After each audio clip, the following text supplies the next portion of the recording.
Capítulo 1. A casa à beira-mar. O vento salgado entrava pelas frestas da velha casa de madeira, trazendo consigo não apenas o cheiro de algas e maresia, mas também o eco distante dos barcos a balançar no cais, seus mastros rangendo como galhos de árvores velhas prestes a se quebrar. Henrique, de 11 anos, encostou a testa na vidraça embaçada, observando as gaivotas que mergulhavam em busca de peixes, seus gritos cortando o ar. Sua imaginação o distraía, sonhava com aventura no imenso mar, caçada a tesouros perdidos, se divertia, imaginando o que poderia ser e fazer. Dentro da casa, o silêncio era tão denso que incomodava os ouvidos, somente interrompido pelo tic-tac do velho relógio de parede. Clara costurava a luz de uma lamparina, seus dedos ágeis dançando sobre o tecido, mas cada ponto era interrompido por uma tosse rouca, abafada num lenço de flores desbotadas. A doença a consumia devagar, como a maré que corrói as rochas, mas ela nunca reclamava. Seus olhos, antes tão vivos como o azul do verão, agora pareciam vidros foscos, refletindo apenas cansaço. Estou com frio, filho. Pega o meu chale, aquele azul como o mar. Sua voz era um fio, quase perdido no assobio do vento. Do lado de fora, Sebastião sentado em um banco de madeira remendava as redes com mãos calejadas, seus músculos tensos como cordas de navio. Ele não falava. Não precisava. Cada movimento brusco, cada nó apertado com força desnecessária, era uma palavra não dita. Naquela noite, a tosse de Clara transformou-se em algo pior, um som úmido e rouco, dificuldade de respirar. Henrique acordou com um sobressalto ao ouvir a porta bater. Era o médico local que foi chamado às pressas, mas não havia nada a ser feito. O silêncio que se seguiu era diferente. Não era o silêncio do sono, mas o do vazio. Henrique saiu do seu quarto, foi caminhando devagar, em direção ao quarto de seus pais, aflito com um mau pressentimento. Cada passo fazia o chão de madeira velha rangir, aumentando sua angústia. Quando se aproximou da porta do quarto dos pais, o lençol branco cobria o corpo de Clara como uma segunda pele, imóvel. Sebastião estava ajoelhado ao lado da cama, segurando a mão dela com uma força que parecia querer trazê-la de volta. O som do choro baixo de Sebastião com soluçar de sensibilizar o coração mais duro. Por que você não chamou o médico antes? Henrique perguntou, suas lágrimas escorrendo como se fosse um rio e sua voz um tremor de acusação e desespero. Sebastião não respondeu. Apenas ergueu o rosto.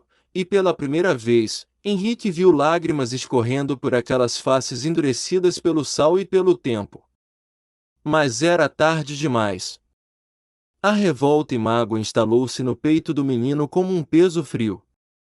No dia seguinte, início a organização do enterro de Clara. Os vizinhos e conhecidos da família se responsabilizaram por toda a organização, muitas flores, decoração detalhada. Henrique de longe observava o vai e vem de pessoas. Parece que a vila inteira estava presente.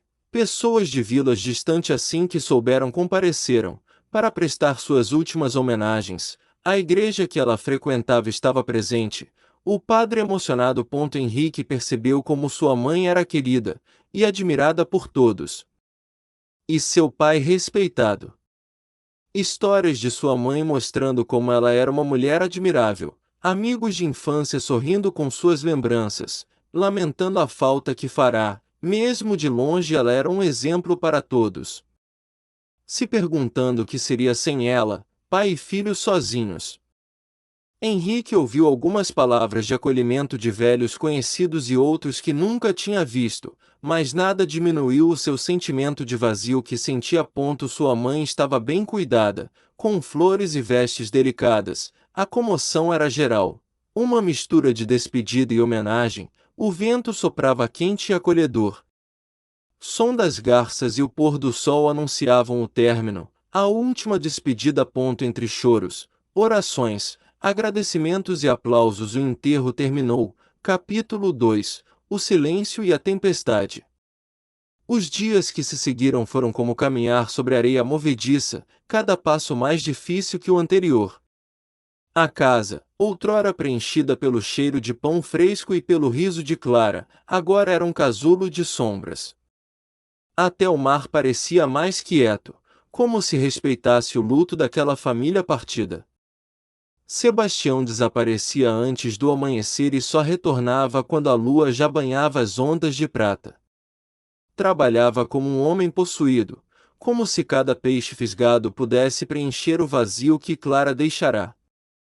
Henrique, por sua vez, passava horas na beira do cais, jogando pedrinhas na água e observando os círculos que se formavam, lembrando de sua mãe os momentos de felicidade, sorriso e o carinho que não mais teria.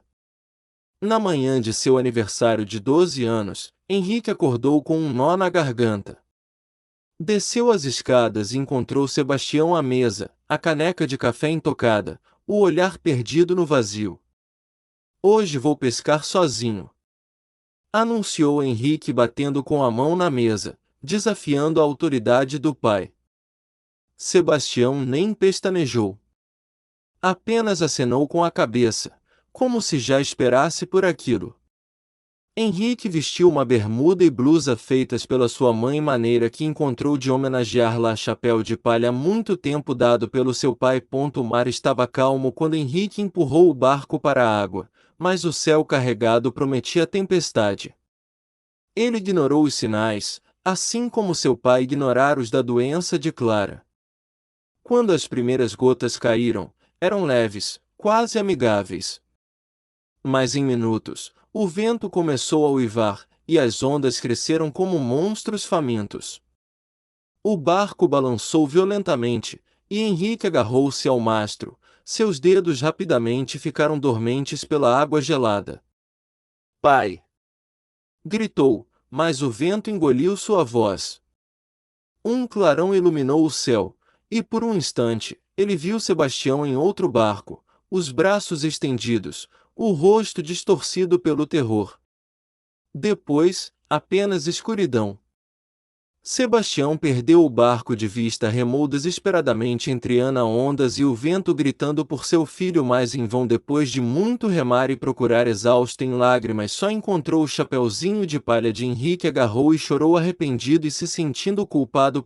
Capítulo 3. A montanha de mundo desconhecido. Quando Henrique abriu os olhos, estava deitado em uma praia de pedras negras, o corpo dolorido, o céu um manto de nuvens negras, vento suave. O mar se comportava de maneira estranha. Sem ondas, água parada, parecendo um lago infinito. À sua frente, uma montanha elevava-se como um gigante adormecido, seu topo envolto em névoa. Uma luz fraca trêmula lá no alto, como um farol. Preciso chegar lá. Durante a subida, Henrique tem sensação de peso no corpo, escalada difícil, pedras soltas, cada raiz exposta, parecia tentar puxá-lo para trás, dificultando o seu progresso. E então, as vozes começaram. Ecos baixos: "Ele te esperou na porta todas as noites, sabia?" Era Clara, sua voz um sopro quente no seu ouvido. O menino lembra das noites com seu pai contando histórias engraçadas. Lembrou-se então das noites em que voltava tarde para casa e encontrava Sebastião na varanda, fingindo consertar algo, apenas para ter certeza de que ele estava a salvo. O carinho do seu pai tímido, abraços raros mas verdadeiros. Lembrou-se do dia em que caíra do barco e o pai saltara atrás dele sem hesitar, segurando-o com uma força que quase lhe quebrou as costelas. Seu pai sempre o protegendo e defendendo de tudo e todos. A raiva começou a se dissolver. O corpo ficou mais leve, a escalada mais suave. A dor que sentia por achar que o pai não o amava deu lugar à gratidão. Ele entendeu que seu pai o amava do seu jeito. Capítulo final. O abraço impossível.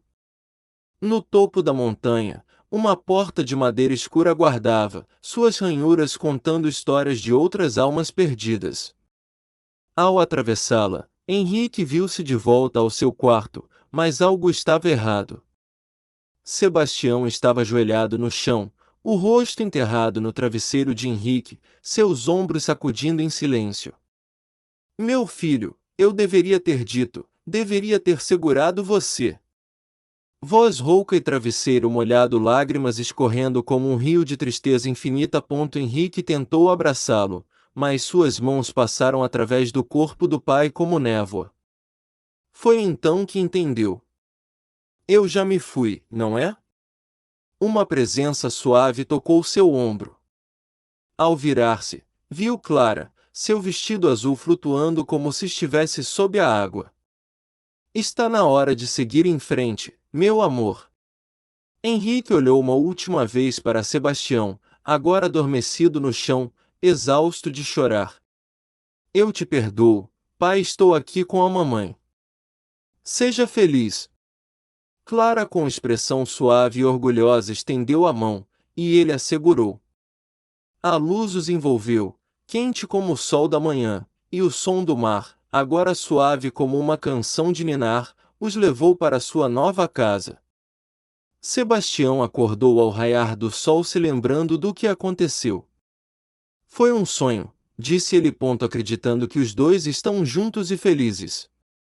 Com certeza um dia estarei com vocês. Fim.